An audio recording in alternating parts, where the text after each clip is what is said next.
Yeah, I mean, I think it's shaping up to be pretty similar to last fall. The PJ one that they put down is really narrow, which I think is good for some things and possibly a little bit worse for other things. But what positive is it makes the drivers have to be very disciplined to hit that bottom groove. And we saw the track move around. The top came in at the end of the truck race yesterday, which I think is a good sign.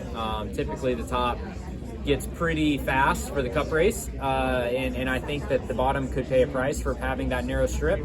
But last fall, I thought it was a great race. I know the fans kind of said otherwise after the spring event, but we saw a great show last fall. I remember there were multiple lanes. The bottom, with it being narrower, it actually made the middle a little bit more competitive.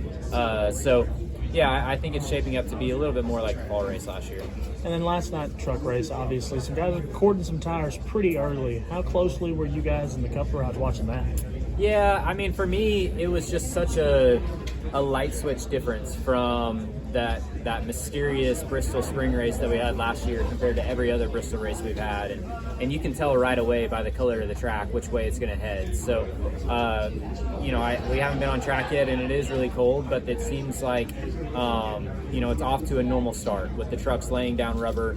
The Xfinity cars laid down a lot of rubber, so I would expect the Cup cars to continue to, not have tire issues. It's very normal to have tire issues while the track is taking rubber for the first time, but once that foundation is laid down, it seems like it, gets a lot better. So I would be surprised if we see a Bristol spring race again. Could you explain the challenge of chasing the track here and how that compares to other places or even like your dirt experience?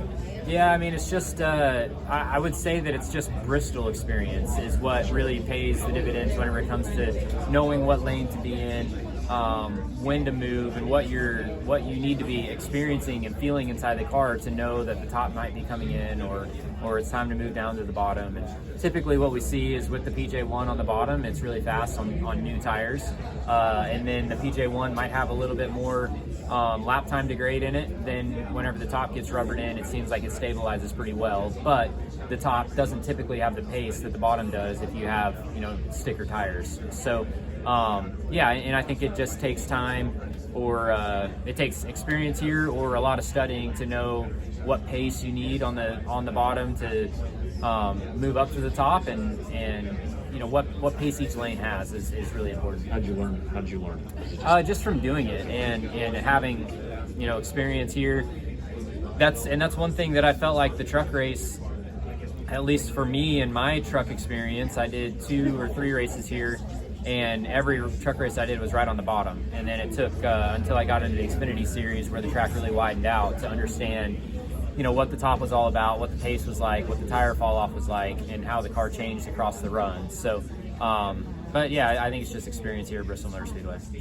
Christopher, how cool is the atmosphere here at Bristol compared to other tracks you guys go to throughout the year? Yeah, I mean, definitely the Bristol night race is incredible. It's whenever they, get into opening ceremonies and the national anthem and stuff, it's one of a kind. So the spring race has been unique, with it, especially this weekend with it being a little bit colder. I don't know, how the fan turnout's going to be this week, but that Bristol fall race, playoff time, night race, it's the Mac Daddy. When you get